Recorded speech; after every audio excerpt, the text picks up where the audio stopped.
So hello and welcome everyone. तो कैसे हैं आप लोग? आप लोगों ने ECIPL का लेक्चर नंबर 1 ज़रूर देखा होगा, उम्मीद है मेरी। तो देखो, अब हम लोग शुरू करने वाले हैं ग्रुप 1 का दूसरा सब्जेक्ट।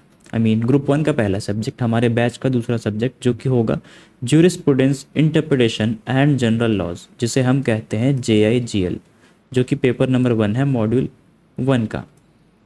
तो अच्छा, पहले मुझे ये बताओ, मैं जब रिकॉर्ड कर रहा था ना ECIPL का लेक्चर, तो फिर मेरे दिमाग में एक थॉट आया कि क्यों ना मैं फेस कैम के साथ लेक्चर्स रिकॉर्ड करूं। तो तुम लोगों का इस पे क्या कहना है? अगर तुम्हें सिर्फ कंटेंट से मतलब है तो बिना फेस कैम के देखो, कोई दिक्कत नहीं है, बस ऑब्ज़र्व करते जाओ जो चल रहा है, फॉलो करते जाओ। लेकिन अगर तुम्हें मन है कि मैं फेस कैम के साथ रिकॉर्ड करूं, खैर मुझे उसमें कोई दिक्कत नहीं है, सेटअप मेरा 3 से 4 दिन में हो ही जाएगा।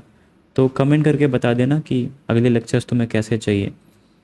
तो अब हम देखो शुरू करने वाले हैं jurisprudence, interpretation and general laws. ये एक बहुत ही मतलब ऐसा वाला सब्जेक्ट है ना, जिसमें काफ़ी सारे सिलेबस का पार्ट ऐसा है जो डायरेक्टली हम CS में प्रैक्टिकली यूज़ नहीं कर सकते। जैसे कि मान लो लॉ ऑफ टॉर्ट्स, ठीक है, कॉन्स्टिट्यूशन, इंटरप्रिटेशन ऑफ स्टैट्यूट्स। इसको छोड़ के मैं बोल रहा हूँ, देखो टॉर्ट्स का हम क्या इस्तेमाल करेंगे अपने कंपनी सेक्रेटरी की जर्नी में, लेकिन फिर भी हमें ये सब लॉज जानने की बहुत ज़रूरत है। ये एक तरह से फाउंडेशन है हमारे सारे सब्जेक्ट्स का। तो पहले देखो हम समझते हैं कि ज्यूरिस्प्रूडेंस क्या होता है। ज्यूरिस्प्रूडेंस जब हम इसके बारे में बात करेंगे तो ये बहुत ही बड़ा टॉपिक है। तो इसे एक दो वर्ड में समझाना बहुत मुश्किल है। इतना समझ लो कि कैसे लॉज को बनाया जाता है, कैसे उसे सोसाइटी पे अप्लाई किया जाता है, डिफरेंट डिफरेंट जो थ्योरीज़ होती हैं लॉ की, जो बहुत ही फेमस फेमस ज्यूरिस्ट्स हैं, उन्होंने क्या क्या थ्योरीज दी है लॉ की। तो ये सब हम डिटेल में समझेंगे, तब हमें पता चलेगा कि आखिर ज्यूरिस्प्रूडेंस किसे कहते हैं। अब देखो इंटरप्रिटेशन की जहाँ हम बात करते हैं, तो इंटरप्रेट करना की मतलब कि लॉ से आप क्या मीनिंग निकालते हैं। कोर्ट लॉ के बारे में क्या समझ रहा है, क्या एक वकील लॉ के बारे में क्या इंटरप्रेट कर रहा है, क्या एक ही लाइन है। जैसे कि मान लो कि सपोज़ ये कोई लाइन है लॉ की, तो इसका जो हम मतलब निकालेंगे, क्या वो ही सिर्फ इसका मतलब होगा या इसके और भी मतलब निकल सकते हैं। तो ऐसे इंटरप्रिटेशन की हम बात करेंगे कि कैसे चीज़ों को समझा जाता है। जनरल लॉज की जहाँ हम बात करें, तो सिलेबस में जो भी भरा हुआ है आपके जनरल लॉज ही हैं। तो तुम लोगों का मॉड्यूल ना थोड़ा चेंज हुआ है। देखो सिलेबस में बहुत सारे पार्ट्स कट हो चुके हैं, ECIPL में भी कट हुआ हमने देखा। अब हम देखते हैं कि हमारा जो इसका सिलेबस है JIGL का, उसमें क्या क्या चीज़ें हैं। सोर्सेस ऑफ लॉ हमें सबसे पहले पढ़ना है, कॉन्स्टिट्यूशन हमें पढ़ना है। लेकिन देख सकते हो ये सब पार्ट्स जो हैं, finance bills, parliamentary standing committees and their role, ये सब कट हो चुका है ऑलरेडी। इंटरप्रिटेशन हमें पढ़ना है स्टैट्यूट्स का। उसके बाद हमें पढ़ना है administrative laws, tort laws, civil procedure, crime and its procedure, जो हम आज शुरू करने वाले हैं। बहुत मज़ा आने वाला है, ये थोड़ा लंबा चलेगा, 10 से 12 लेक्चर हो सकता है, लग सकते हैं इसमें। लेकिन भरोसा रखो, आराम से ख़त्म हो जाएगा। हम सारे क्वेश्चंस भी डील करेंगे, राइटिंग प्रैक्टिस भी करेंगे PYQ बैच में। 8th हमारा जो है वो एविडेंस से रिलेटेड जो भी लॉ होगा। 9 चैप्टर पूरी तरीके से डिलीट हो चुका है हमारे सिलेबस से। लॉ रिलेटिंग टू लिमिटेशन हो गया, आर्बिट्रेशन, मीडिएशन, कंसिलिएशन। अब देखो ये इंडियन स्टैम्प लॉ है, ये भी हट चुका है। जो सेल्स ऑफ गुड्स एक्ट है, ये अब पहले पार्ट हुआ करता था एग्जीक्यूटिव का, लेकिन अब ये CSEET में जाने वाला है। ये जो भी पोर्शन है CSEET के बच्चों पे वापस से ये चला जाएगा, उनका सिलेबस बढ़ेगा। कॉन्ट्रैक्ट देखो हमें पूरा है, इंफॉर्मेशन टेक्नोलॉजी और जो भी सिलेबस का पार्ट है वो सब तुम लोग देख ही सकते हो, डाउनलोड कर लेना जो भी लेटेस्ट मॉड्यूल होगा ICSI का, ठीक है। तो ये हो गया हमारा सब्जेक्ट इंट्रोडक्शन। अब हम चलते हैं कि हमें करना क्या है। तो देखो, क्योंकि हम शुरू करने वाले हैं क्राइम और उसके प्रोसीजर से रिलेटेड जो भी लॉज होंगे वो, तो क्राइम के लॉज से कैसे डील करते हैं। BNS, तुम लोगों को पता होगा कि जो पुराने एक्ट्स हैं IPC, CRPC and evidence act, इन सब चीज़ों को रिपील कर दिया गया है, और रिप्लेस कर दिया गया है जो नए इंडियन लॉज हैं उनसे। क्रिमिनल लॉज में जहां हमारा पहले चलता था IPC, अब यहाँ पर BNS आ चुका है। प्रोसीजरल लॉ में जब हम प्रोसीजरल लॉ पढ़ते थे इससे लेसन 7 में, तो पहले हमें CRPC पढ़ना पड़ता था, लेकिन अब इसे रिप्लेस कर दिया गया है BNSS से। भारतीय नागरिक सुरक्षा संहिता से, ठीक है। तो अब आईपीसी से बीएनएस में चेंज करने की ज़रूरत क्या पड़ी, सबसे पहले हम यहीं से शुरू करेंगे।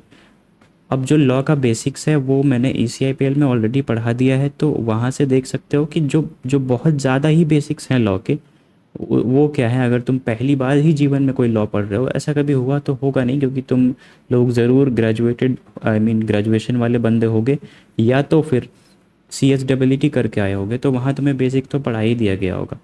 देखो, जब हम बात करें आईपीसी और बीएनएस में, तो बीएनएस क्यों लाने की ज़रूरत पड़ी, आईपीसी से काम क्यों नहीं चल रहा था। देखो, ये बहुत पुराना हो चुका था। तुम देख ही सकते हो कि 1860 में ये लाया गया था, वो भी ब्रिटिशर्स के द्वारा, यानी कि कॉलोनियल रूल जब हम पर चल ही रहा था तब का ये लॉ है। और आज की सिचुएशन, आज की टेक्नोलॉजीज़ बहुत ही बढ़ चुकी हैं, तो अलग अलग तरह से क्राइम हो रहे हैं, तो और भी हमें थोड़ी ज़रूरत पड़ी कि कुछ नया किया जाए। बाकी तुम सबको पता है कि ये बस नाम चेंज कर दिया गया है, और एक दो ऑफेंसेस हैं जिन्हें ऐड किया गया है, हम बात करेंगे उनके बारे में आगे। और जो सेक्शन के सीरियल नंबर्स हैं उनके साथ छेड़खानी की है, उन्हें सही जगह पे अरेंज कर दिया है। तो ये भी एक तरह से बहुत ही कन्वीनियंट हो गया है, जो आगे आने वाले लॉ स्टूडेंट्स हैं, एलएलबी या बीएलएलबी के, या फिर सीएस एग्जीक्यूटिव वाले, उनके लिए कोई भी बुक अगर पढ़े, आई मीन बेयर एक्ट पढ़े, तो सारी चीज़ें उसे एक ही जगह पे अरेंज मिल जाएंगी। देखो, बीएनएस को रिप्लेस, आई मीन आईपीसी को रिप्लेस कर दिया है बीएनएस ने, यहाँ पे ये इंपॉर्टेंट है, इसे नोट कर लो। ये देखो, 2023 में बीएनएस आया था इंडियन लॉ मेकर्स के द्वारा। आईपीसी में क्या था ना, कॉलोनियल इंग्लिश यूज़ हुई थी, यहाँ पर थोड़ा सा सिंप्लीफाई कर दिया गया है चीज़ों को, सिटीज़न फ्रेंडली बना दिया गया है बीएनएस को। अब आईपीसी में एक ये भी दिक्कत थी कि प्रोविजंस कभी इधर थे उधर थे, और बहुत सारे अमेंडमेंट्स आए थे, तो हमें मान लो अगर कोई कोई चीज़ 56 पेज नंबर में दी हुई है, तो अमेंडमेंट्स वगैरह ये वो देखते देखते तुम्हें इस लॉ को पूरी तरीके से पढ़ने के लिए पेजेस पलटते रहने पड़ते थे, और बहुत ज़्यादा अलग अलग रेफरेंस। तो इसकी वजह से क्या हुआ कि प्रोविजंस बहुत ही ज़्यादा बिखर गए थे, तो उन्हें अरेंज किया गया है बीएनएस में एक ही जगह पे।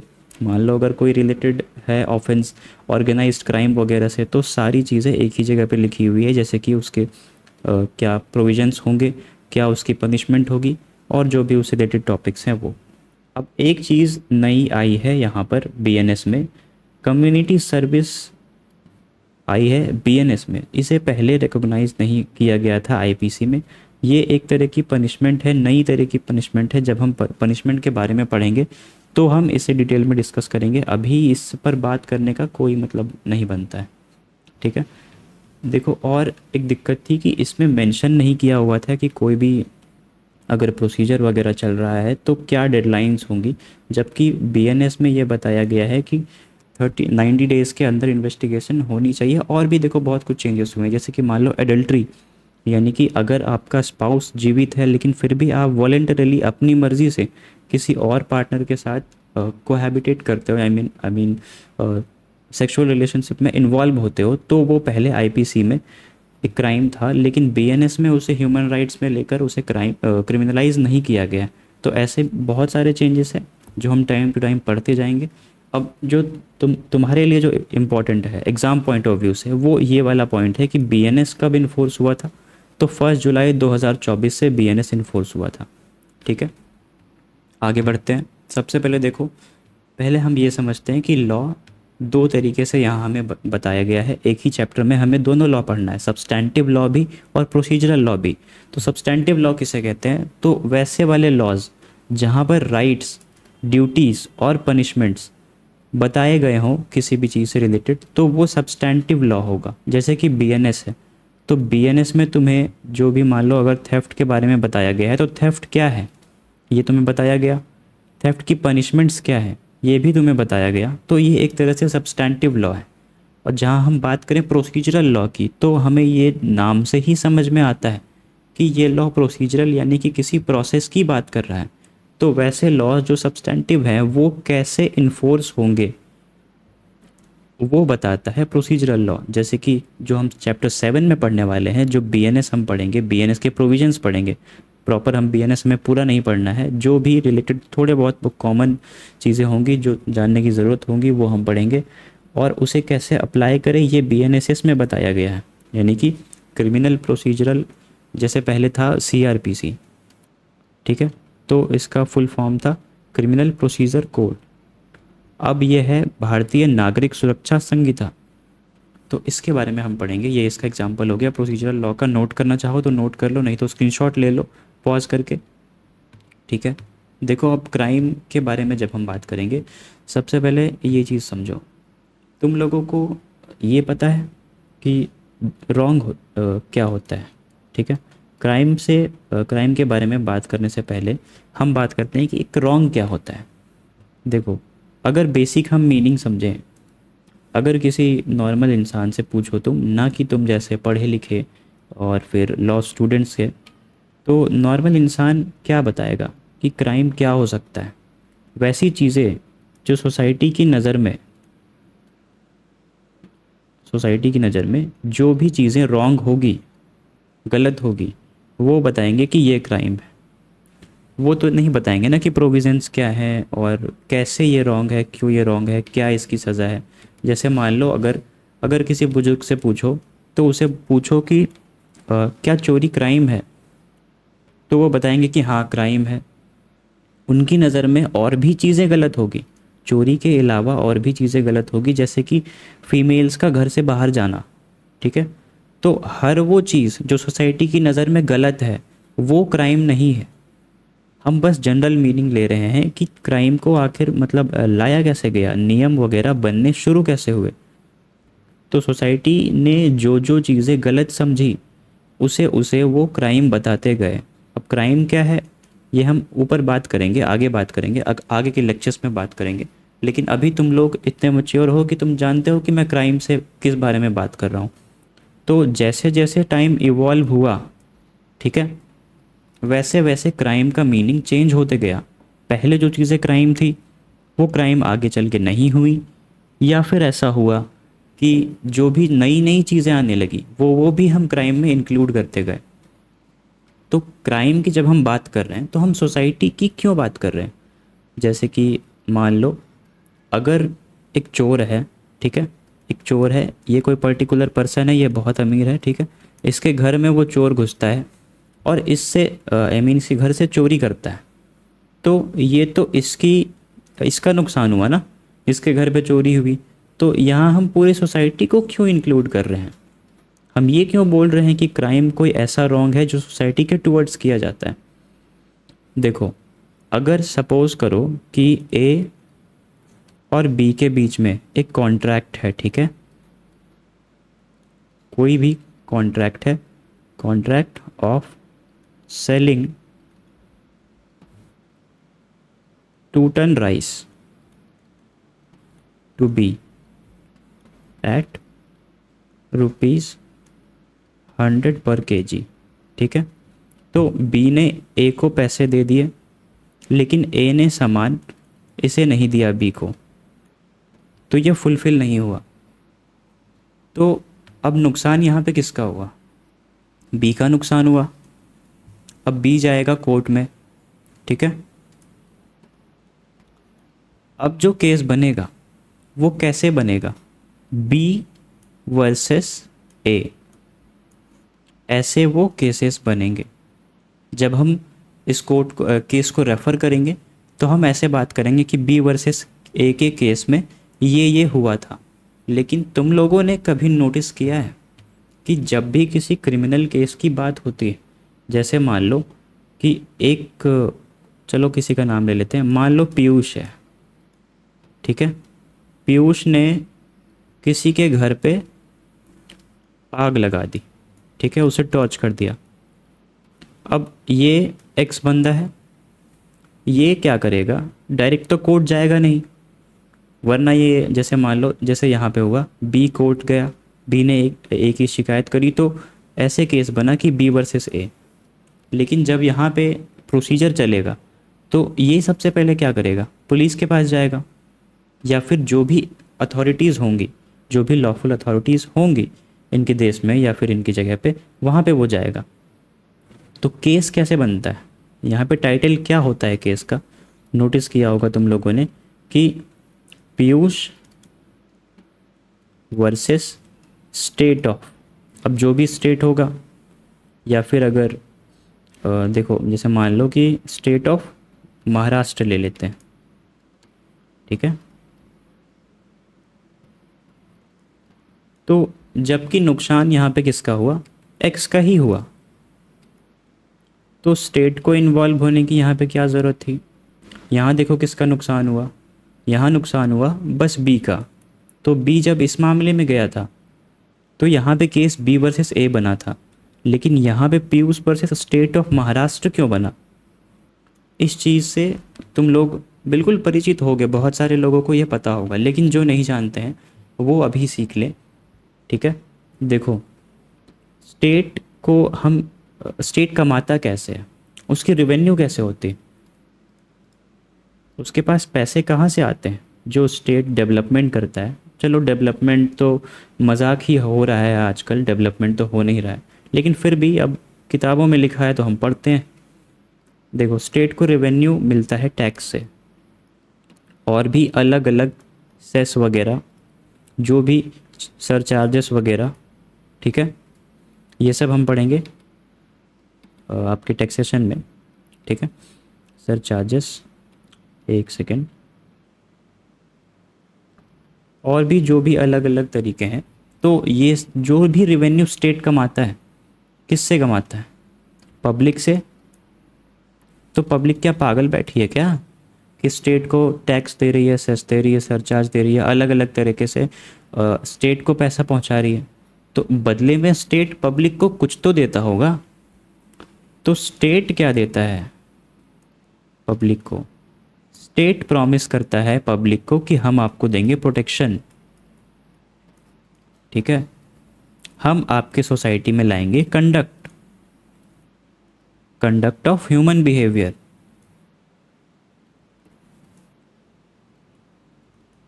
कि लोग कैसे रहेंगे, उन्हें क्या करना है, उन्हें क्या नहीं करना है, और किन किन चीज़ों से हम आपको प्रोटेक्शन देंगे, सभी चीज़ों से जो भी मेंशन किया हुआ होगा। तो ये स्टेट की जिम्मेदारी है कि ह्यूमन बिहेवियर का जो भी कंडक्ट है सोसाइटी में, ठीक है, एक सेकेंड, वो बिल्कुल मेंटेन रहे।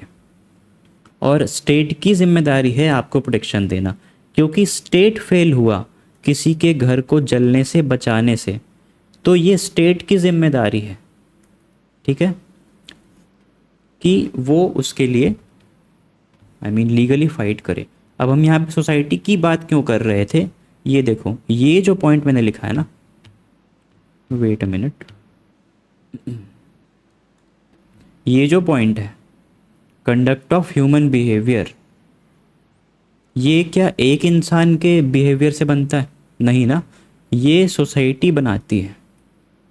तो जब कोई पर्सन कोई क्राइम करता है, कोई ऑफेंस करता है, किसी के घर पे आग लगा रहा है, तो वो ह्यूमन कंडक्ट के खिलाफ काम कर रहा है, इसीलिए वो क्राइम टुवर्ड्स सोसाइटी होता है। और इसीलिए स्टेट की जिम्मेदारी है कि प्रोटेक्शन देना, तो वो इसमें फेल हुआ, तो स्टेट प्रोसिक्यूट करेगा जो भी होगा अक्यूज्ड उसे, ठीक है। तो ये स्टेट की जिम्मेदारी होगी कि वो प्रूफ करे कि इस पर्टिकुलर पर्सन ने ये क्राइम किया है। इसीलिए टाइटल होता है कि state of something something versus जो भी अक्यूज्ड होगा वो, या फिर जो भी अक्यूज्ड होगा वो versus state of dash dash dash. तो ये बेसिक चीज़ तुम लोगों को समझ में आ गई होगी अब तक, ठीक है। अब हम चलते हैं वापस से अपने टॉपिक पे। देखो अब इतनी देर से हम ये क्राइम वर्ड यूज़ कर रहे हैं, क्राइम होता क्या है, जबकि बीएनएस में कहीं भी ये नहीं लिखा हुआ है कि क्राइम क्या है। बीएनएस में हालांकि बताया गया है कि ऑफेंस क्या है, ठीक है। ऑफेंस हम उसे बोलेंगे जो भी चीज़ पनिशेबल होगी, पनिशेबल इन बीएनएस, ठीक है, जो भी चीज़, जो भी प्रोविजंस पनिशेबल होंगे, जो भी एक्ट्स बीएनएस में पनिशेबल हैं, उसे हम ऑफेंस बोलेंगे। और ऑफेंस और क्राइम कोई अलग अलग नहीं है, ये हम इंटरचेंजेबली यूज़ करते हैं। तो जब जब मैं बोलूँगा कि क्राइम, तब तब तुम समझना कि ऑफेंस की बात कर रहा हूँ, तब तब तुम अपने दिमाग में ऑफेंस रखना कि हाँ ऑफेंस है, क्राइम नहीं, या फिर क्राइम भी यूज़ करोगे तो कोई दिक्कत नहीं है, जब लिखने की बारी आए तो ऑफेंस लिखना। ठीक है, अब देखो जो हमारा स्टडी मटेरियल पे पहला टॉपिक है वो है ज्यूरिसडिक्शन ऑफ भारतीय न्याय संहिता 2023। ठीक है, हमने इतने बड़े लॉ की बात की कि ये बीएनएस है, ये चीज़ों को बताता है कि क्या क्राइम है क्या क्राइम नहीं है। तो अब ये कहाँ अप्लाई होगा? इंडिया में बीएनएस बना है तो क्या बाहर के लोगों को भी सज़ा दे सकता है? क्या ये यूएस में भी अप्लाई हो सकता है? तो पहले ज्यूरिसडिक्शन का मतलब समझते हैं। ज्यूरिसडिक्शन हम उसे कहते हैं कोई ज्योग्राफिकल एरिया या फिर कोई सब्जेक्ट्स, यानी कि जैसे मान लो जो भी टेरिटरी होगी, ये टेरिटरी और जो भी जनता इसमें रह रही है, जिन जिन चीज़ों पे ये लॉ अप्लाई होगा उसे हम बोलेंगे सब्जेक्ट्स। ठीक है, सब्जेक्ट्स, और ये जो बाउंड्री होगी ये होगी ज्योग्राफिकल एरिया।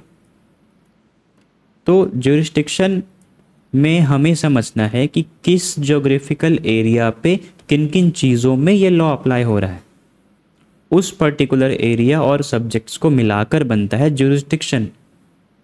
अब ज्यूरिसडिक्शन होते हैं दो प्रकार के।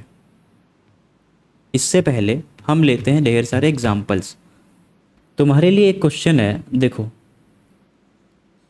सपोज मैं यानी कि प्रभात, ठीक है, मैं क्या करता हूँ, इंडिया में रहता हूँ,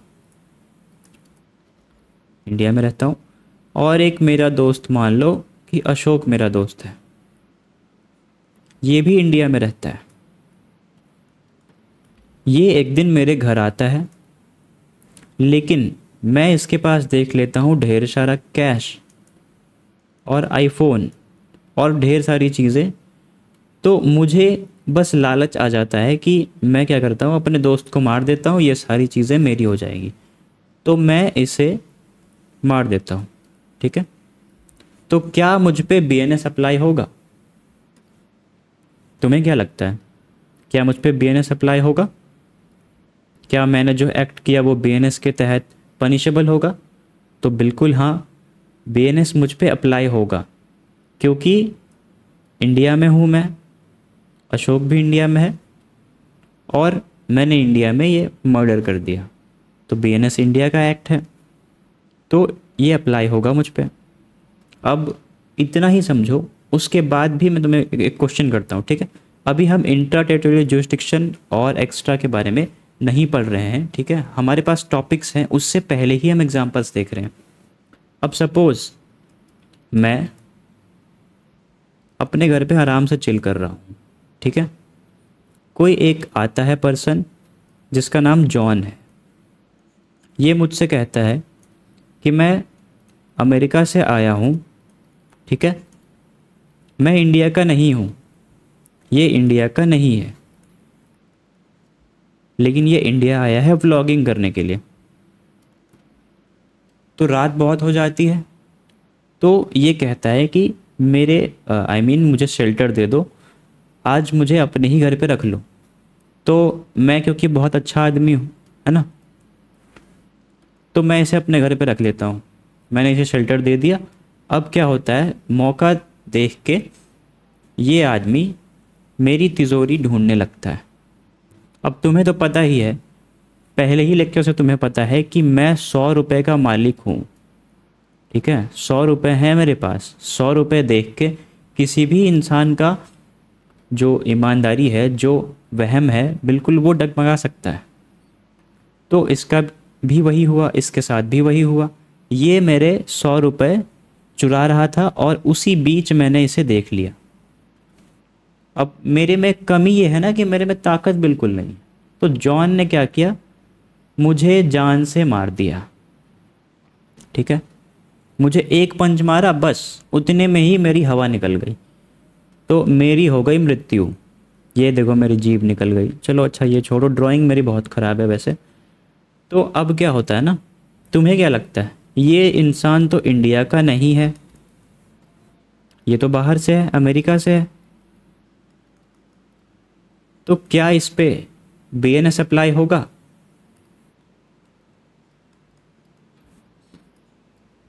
सोचो, क्योंकि ये इंडिया का तो है नहीं, ये बाहर का है, फिर भी इस पे बीएनएस अप्लाई होगा। पूछो क्यों? क्योंकि ये जो क्राइम हुआ है ये इंडिया की टेरिटरी में हुआ है, इंडिया की। ये सब चीज़ें बस अभी सुनते जाओ, ठीक है? आगे तुम्हें समझ में आएगा जब मैं वो एक्सप्लेनेशन पढ़ूंगा जो मैं स्लाइड्स बना के लाया हूँ, तब तुम्हें ये एग्जांपल्स और भी क्लियर हो जाएंगे। अभी बस सुनते जाओ।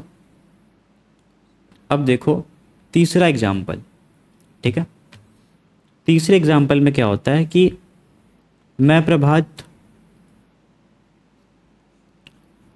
मैं चला जाता हूँ वेकेशन पे,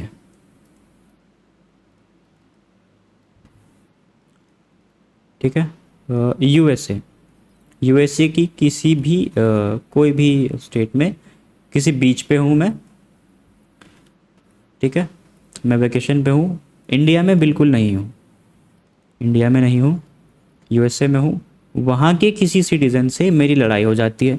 उसके बाद मैं क्योंकि देखता हूँ कि ये बंदा मुझसे कमज़ोर है और मुझसे थोड़ा सा पतला है, तो मैं उसे एक पंच कर देता हूँ। अब वो बेचारा मुझसे भी 100 गुना कमज़ोर, एक ही पंच में वो इंसान मर जाता है, ठीक है?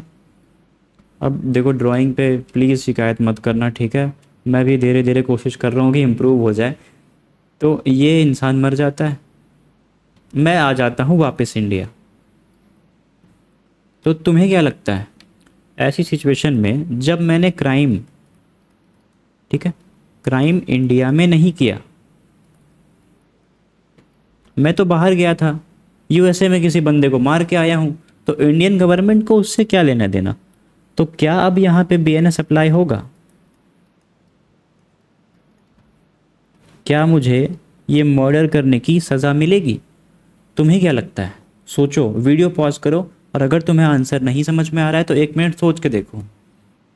ये क्राइम तो इंडियन टेरिटरी में नहीं हुआ है, इंडिया की बाउंड्री में नहीं हुआ है, ना ही किसी इंडियन सब्जेक्ट इंडिया की किसी प्रजा पे नहीं हुआ है, बाहर के लोग को मैं मार के आया हूँ। तो अब क्या बीएनएस अप्लाई होगा? तो बिल्कुल हाँ, इस पे भी बीएनएस अप्लाई होगा। और अगर इंडिया में पता चलता है कि मैं किसी बाहर वाले का मर्डर करके, वो भी बाहर में आया हूँ, बाहर में मर्डर किया है मैंने किसी बाहर वाले का, और मैं इंडिया आया हूँ, तो भी मुझे मर्डर की सज़ा मिलेगी। ये सब क्लियर हो जाएगा कि क्यों हो रहा है ऐसा, ठीक है? अब चलो फोर्थ एग्जाम्पल लेते हैं। फोर्थ एग्जाम्पल में क्या होता है कि एक कोई बंदा है, ये किसी एक कंट्री में रहता है, चलो कौन सी कंट्री ले लें, चलो एक्स कंट्री ले लेते हैं। ये किसी कंट्री में रहता है, ये कंट्री बिल्कुल ही अलग है। अभी तक तुम लोगों ने इस कंट्री का नाम नहीं सुना होगा, अगर सुनोगे तो यहाँ जाने का मन करेगा। पूछो क्यों? क्योंकि इस कंट्री में चोरी और डकैती, रॉबरी, डकैती नहीं, डकैती एक अलग ही टर्म होती है। तो थेफ्ट, रॉबरी और डकैती, ये तीनों ऑफेंस नहीं है। तुम यहाँ खुले में चोरी कर सकते हो, रॉबरी कर सकते हो, डकैती कर सकते हो, ठीक है? तो ये यहाँ का इंसान है, बहुत खुश है, मस्त चोरी चकारी करके खा रहा है, कोई भी अथॉरिटीज़ इसे परेशान नहीं कर रही हैं।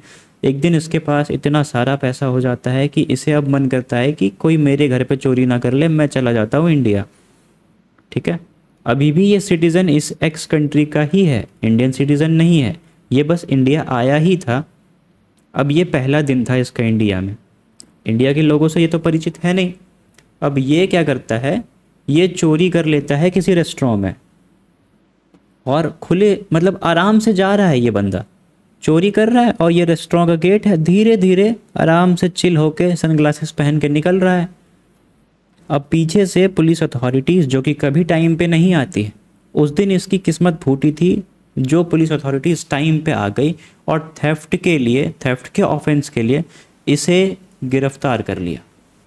अब ये बंदा कोर्ट में क्या आर्ग्यूमेंट देता है कि जिस कंट्री में मैं रहता था उस कंट्री में ये तो ऑफेंस था ही नहीं, तो मुझे तो पता ही नहीं था कि ये इंडिया में ऑफेंस है, मुझे लगा कि ये यहाँ भी ऑफेंस नहीं है।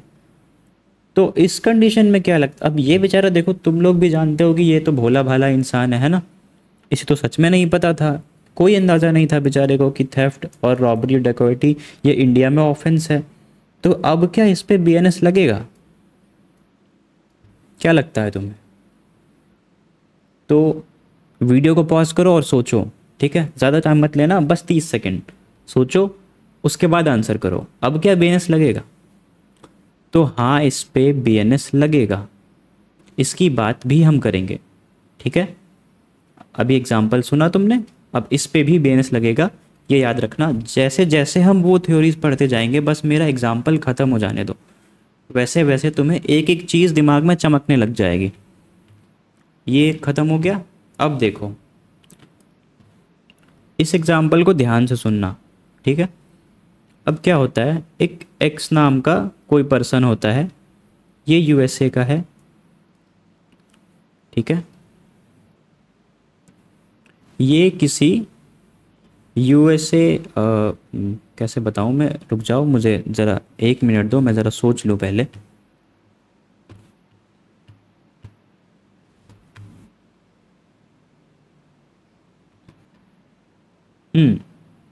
तो ये यूएसए का बंदा क्या करता है, अपने ही देश में यानी कि यूएसए में ही एक इंडियन स्कॉलर होता है जो बहुत मेहनत करके वहाँ की किसी टॉप यूनिवर्सिटी में एडमिशन एडमिशन लेकर वो पढ़ रहा होता है। तो इस बंदे की उस बंदे से लड़ाई हो जाती है। ये वाई है जो इंडियन है, और क्योंकि तुम्हें पता ही है कि रेसिज्म अपने पीक पे है, तो उसके वो इसके देखो, रेसिज्म और इसका जो लड़ाई है वो दोनों को मिला के इसके अंदर बहुत भयानक इंटेंशन बनती है कि ये बंदा तो जीने के लायक ही नहीं है, अब तो मैं इसे छोड़ भी नहीं सकता, क्योंकि लोग तो मुझे ये बोल रहे हैं कि कोई बाहर का बंदा आ रहा है और तुमसे लड़ रहा है और शांति से पढ़ भी रहा है। तो इसे एक्स जो है वो यूएसए में ही मार देता है, ठीक है। यूएसए का बंदा इंडियन सिटीज़न को यूएसए में मार देता है। तो अब तुम बताओ, क्या बीएनएस लगेगा इस बंदे पे? तुम्हें क्या लगता है? क्योंकि देखो, सोचो तो देखो, क्राइम तो इंडियन सिटीज़न पे हुआ है ना, और एक यूएस वाले बंदे ने किया है। तो तुम्हें क्या लगता है कि इस पे बीएनएस लगेगा? वीडियो को पॉज करो और सोचो। चलो, उम्मीद है तुमने अपना आंसर अब तक तो रेडी कर ही लिया होगा। तो यहाँ पे बीएनएस बिल्कुल नहीं लगेगा। अब जिन लोगों का आंसर हाँ था वो ध्यान से सोचें कि अगर यूएस का बंदा क्राइम करे यूएस में, तो इंडिया वाले क्यों जाएंगे उसे पनिशमेंट करने? यूएस में कोई लॉ नहीं है क्या? यूएस की लॉज अप्लाई होंगे इस बंदे पे, क्योंकि क्राइम, एक तो पहली बात, ये इंडियन टेरिटरी में नहीं हुआ है और इंडियन सिटीज़न ने नहीं किया है, यूएस में हुआ है, यूएस का सिटीज़न नहीं किया है। तो इस पे बीएनएस तुम लगाने किस अथॉरिटी से जाओगे भाई? तो देखो, ये सारे एग्जांपल्स अभी समझ लिए, अभी 50% क्लियर होगा, 50% बच रहा होगा। तो अब तुम्हें समझ में आएगा जब हम पढ़ेंगे ज्यूरिसडिक्शन। ज्यूरिसडिक्शन क्या होता है मैंने तुम्हें बता दिया कि ज्योग्राफिकल एरिया और वो सब्जेक्ट्स जिन पर ये लॉ अप्लाई होंगे उसे मिलाकर ज्यूरिसडिक्शन बनता है, ठीक है। देखो, इंट्रा टेरिटोरियल ज्यूरिसडिक्शन सबसे पहला टाइप है ये। इसमें तुम्हें इतना बड़ा बड़ा मैंने क्यों लिखा है, एनी पर्सन, हाईलाइट भी किया है, एनी पर्सन, कोई भी पर्सन, चाहे वो राजा हो या रंग हो, कोई भी कास्ट का हो, किसी भी जेंडर का हो, कितने भी प्रिविलेजेस में हो, अगर वो इंडिया में ऑफेंस कमिट करता है तो वो पनिशेबल है, उसे सज़ा मिलेगी, कोई भी पर्सन हो, ठीक है, एनी पर्सन। तुम लोग भी ऐसे हाईलाइट करके ही लिखना कि कोई भी हो, ताकि तुम जब केस लॉस के क्वेश्चन करोगे तो वहाँ पे कंफ्यूज अगर तुम्हें किया जाए तो तुम इस एनी पर्सन से समझ पाओ कि हाँ नहीं, कोई भी पर्सन है तो उस पर ये अप्लाई होगा। कोई भी पर्सन अगर इंडिया में ऑफेंस करेगा तो वो पनिशेबल होगा। तो इसे बोलते हैं इंट्रा टेरिटोरियल ज्यूरिसडिक्शन। इंडिया के अंदर क्राइम हो रहा है, इसमें commits in India, in India, in India, in India, ठीक है, इन इंडिया, एनी पर्सन। इन दोनों चीज़ पे मैंने बहुत एम्फेसिस दिया है, अब तुम ये नहीं भूलोगे। बात करें जब हम एक्स्ट्रा टेरिटोरियल जुरिस्डिक्शन की, यानी कि दूसरा जो हमारा जुरिस्डिक्शन का दूसरा टाइप है, यहाँ भी देखो एनी पर्सन, कोई भी हो, कोई भी हो, इंडिया में हो, अभी तो इंडिया कवर किया था तो इसे लाने की क्या ज़रूरत थी, कोई भी हो, इंडिया में हो, इंडिया के बाहर हो, या फिर किसी इंडियन शिप पे या किसी एयरक्राफ्ट पे जो कि रजिस्टर्ड हो इंडिया में, ठीक है, ये इन सब चीज़ों में आता हो, इसे बोलेंगे एक्स्ट्रा टेरिटोरियल जुरिस्डिक्शन। अगर कोई क्राइम इंडिया में हुआ है, अगर कोई क्राइम इंडिया के बाहर हुआ है, अगर कोई शिप एयरक्राफ्ट पे हुआ है जो कि इंडिया में रजिस्टर्ड है, तो उस पर बीएनएस एप्लीकेबल होगा। इसका रेफरेंस है, ये ज़रूर नोट कर लेना, ठीक है। लेक्चर में अब तक बने रहने के लिए धन्यवाद। अगर तुम्हें समझ में आ रहा है तो अच्छी बात है। रेफरेंस इसका है section 1(4) of BNS, section 1(5) of BNS. ये याद कर लेना, बस 4-5 याद करना है, 1 तो आगे लगा देना। तो यहाँ पे ये मेंशन है कि कोई भी पर्सन जो इंडिया में हो, बियॉन्ड इंडिया हो, या किसी ship aircraft registered in India हो, वो अगर कोई ऑफेंस करता है तो उस पर बीएनएस एप्लीकेबल होगा। अब इन सेक्शंस के बारे में क्या क्यों दिया हुआ है यहाँ पे 1(4), 1(5), तो यहाँ से तुम्हें समझ में नहीं आ रहा होगा ना कि इन पे क्या है, तुम बेकार ही सर्च करोगे बीएनएस वगैरह, तो इसलिए मैं यहीं पे ले आया हूँ। देखो ये सेक्शन 1 सब सेक्शन 4 इसकी बात हम कर रहे थे, और 5 की। तो any person liable by any law for the time being in force in India, कोई भी पर्सन लाइबल होगा उस ऑफेंस के लिए जब तक वो लॉ इंडिया में इन फोर्स है, ठीक है, कोई भी पर्सन हो। और 5th में जहाँ हम बात करें तो कोई भी इंडियन सिटीज़न या इंडियन सिटीज़न हो, ठीक है, in any place without and beyond India, कोई भी इंडियन इंसान हो, इंडिया में हो या ना हो, कोई भी पर्सन जो शिप या एयरक्राफ्ट पे हो, रजिस्टर्ड हो जो कि इंडिया में, या फिर कोई भी person in place without and beyond India committing offence targeting computer resources located in India.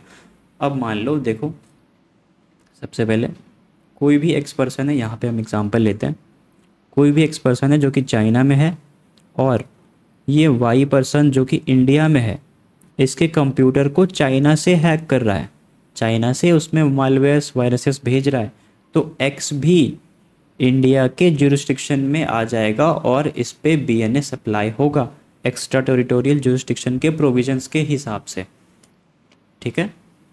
अभी ये भी समझ में आ गया होगा तुम्हें। एक सेकेंड, यहाँ पर हम बात कर रहे थे, तो कोई भी पर्सन जो सिटीजन हो इंडिया का, चाहे वो इंडिया में हो या ना हो, कोई भी पर्सन जो शिप या एयरक्राफ्ट पे हो जो कि इंडिया में रजिस्टर्ड है, और कोई भी पर्सन कहीं भी हो लेकिन वो टारगेट कर रहा हो इंडिया के कंप्यूटर या फिर कंप्यूटर से रिलेटेड जो भी डिवाइसेस हो उसे, ठीक है, वो कहीं भी हो, wherever it may be. Notes अच्छे खासे बने हुए हैं, इसे बनाते जाओ, ठीक है। इतना हो गया हमारा। इसके बाद हम बात करते हैं आपके एक केस लॉ की, ठीक है, Mubarak Ali Ahmad versus state of Bombay 1957। ये एक इम्पॉर्टेंट केस लॉ है। इसमें हुआ ये था कि एक गोवा बेस्ड, मैं बनाता हूँ पहले, देखो एक गोवा बेस्ड बिजनेसमैन था, ठीक है, 3 पर्सन्स इसमें याद रखना। एक इंसान था एजेंट, नाम याद रखने की कोई ज़रूरत नहीं है, हमें बस समझना है। और एक था कराची का इंसान, पाकिस्तान कराची का मुबारिक अली अहमद, ठीक है, मुबारिक अली अहमद। अब क्या होता है, ये जो गोवा का बिजनेसमैन है, इसका एक दोस्त होता है, वो इसे एजेंट से मिलाता है। एजेंट इसके और मुबारिक अली के बीच में 1200 टन्स ऑफ राइस की डील करवाता है। तो डील में ये होता है कि सबसे पहले ये बिजनेसमैन इसे एडवांस पे करेगा, ठीक है, एडवांस पे करेगा जो कि ये पे कर चुका होता है। उसके बाद ये था फैक्ट्स में कि जब ये शिप कर देगा आइटम्स, ठीक है, जब भी ये आइटम्स शिप कर देगा तो गोवा का जो बिजनेसमैन है ये टोटल 50% पेमेंट डन कर देगा इसे, और जब आइटम इसके पास पहुंच जाएंगे तो ये फुल पेमेंट करेगा। और ये जो सारी कम्युनिकेशन इनके बीच हुई थी वो टेलीग्राफ्स के भी हुई थी माध्यम से, ठीक है, टेलीग्राम में हुई थी, जो भी चैट्स वगैरह जो भी कम्युनिकेशन इनके बीच हुआ था, और ढेर सारी कॉन्टैक्ट डिटेल्स, ठीक है, इतना याद रखो कि बस इनमें कॉन्टैक्ट्स हुए थे। तो इसमें क्या होता है कि ये 20% अमाउंट जो कि एडवांस होता है ये पे कर देता है मुबारिक को। उसके बाद मुबारिक फेक इन्वॉइसेस जनरेट करता है कि मैंने आइटम शिप कर दिए हैं और इसे दिखा देता है। उसके बाद ये आदमी 50% पेमेंट कंप्लीट कर देता है। तो लगभग 4,36,000 समथिंग कुछ इसने अमाउंट पे कर दिया होता है इसे। उसके बाद इसे पता चलता है कि ये जो बंदा है ये बिल्कुल फ्रॉड है और आइटम इसने शिप नहीं किया है और इसका हो चुका है नुकसान। उसके बाद ये केस इंडिया में चलता है। अब क्या होता है, ये जो बंदा है मुबारिक ये सुप्रीम कोर्ट में जाता है। उसके बाद ये अपील करता है कि मैंने तो इंडिया में क्राइम किया ही नहीं है, मैं तो फिज़िकली इंडिया में अवेलेबल ही नहीं था, तो आपका जुरिस्डिक्शन पाकिस्तान की बाउंड्री तक कैसे आ रहा है, मैंने तो वहाँ से क्राइम किया। तो क्या नेक्सस है, यानी कि क्या कनेक्शन है आपके और इनके बीच में जो मुझ पर आप ये लॉ अप्लाई कर रहे हैं। तो इस केस में ये होता है, सुप्रीम कोर्ट ये कहती है कि जो भी अलीज्ड ऑफेंस था, यानी कि जिस ऑफेंस की बात हम कर रहे हैं जो कि है चीटिंग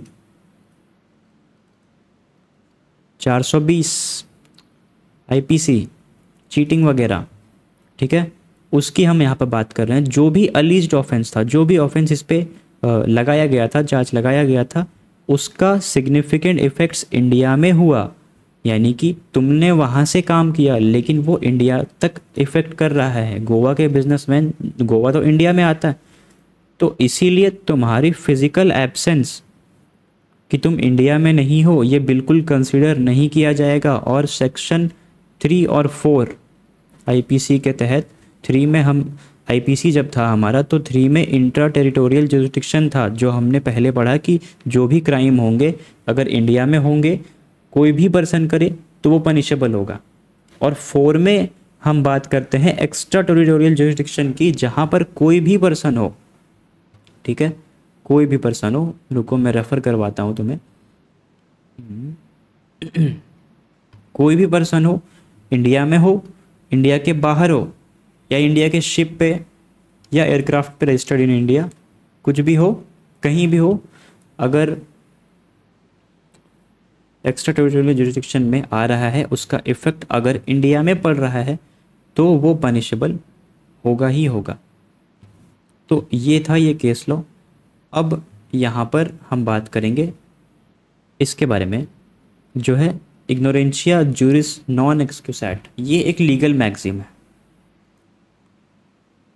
यानी कि ignorance of law is not an excuse, ठीक है।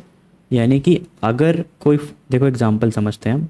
एक बंदा है जॉन, इंडिया में आता है, ठीक है, यहाँ पे आके ये ड्रग्स बेचने लगता है। इंडिया वाले इसे पकड़ लेते हैं। अब ये कहता है कि मुझे तो पता ही नहीं था कि इंडिया में ड्रग्स बेचना गलत है, हमारे उधर तो खुल्लम खुल्ला चलता है।